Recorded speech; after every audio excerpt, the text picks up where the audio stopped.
hapa kopertinën e librit, e gjeta një dedikim. Oh.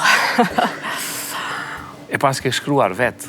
Po, e kam shkruar vetë edhe që nga jo kohë nuk e kam lexuar asnjëherë, sepse e kam shumë të vështirë ta lexoj, edhe madje edhe ta dëgjoj. E atëherë, është emocionues. Me gjithë vështërsitë, unë do ta lexoj. Besoj edhe kamera mund ta fokusoj se si e ka shkruar Lumnia. Për nënën time, këtë libër ja dhuroj nënës time, që ka kontribuar nga fillimi i studimeve deri në mbarimin e masterit. Krejt ky mund i jemi, ka kaluar në përduart e trurit të nënës time, e u transmetu të unë. Shumë faleminderit nana ime për kontributin e mundin tënd që ke dhanë për mua. Fal kontributit tënd, nan, unë kam rrit deri këtu, ku jam sot. Shumë faleminderit, vajza e jote, Lumnie Berisha, 20/11/2018, Prishtinë.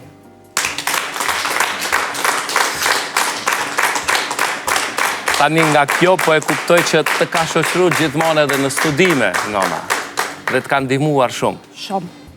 Unë ju kam preferuar vetëm studimeve, po kjo realisht është që nga fillimi. Më thonë, nona jote është personi që të ka qëndruar afër gjithë jetën. Çfarë do t'i thoje sot, për te kësaj që e lexova unë?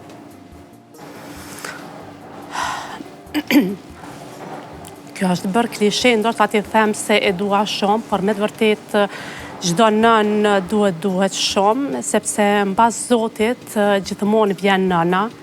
E nëse para pyetet mbas nënës kush vjen, prap vjen nëna.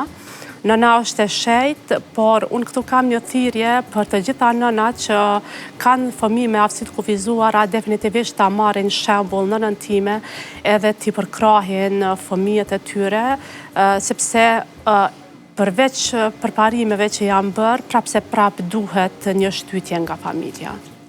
Faleminderit shumë. Faleminderit shumë, Lumnie. Do të flasim tani për 2 libra tjerë. Ta relaksojmë pak bisedën. Pikturë me fjalë dhe zëra hibrid. Janë përmbledhje e punës tënde në një farë mënyrë, si gazetare. Pra, intervistat i ke edhe në libra. Po, Pse e bëre këtë? Pse i bëre edhe libra? Kështu. Librin Pikturë me fjalë e kam me dikun 17 intervista brenda atij. Por libri Pikturë me fjalë i dedikohet kryekpot intervistave që kam realizuar në përpjekje për të përmirësuar jetën e komunitetit cilit i takoj edhe unë këtu në Republikën e Kosovës.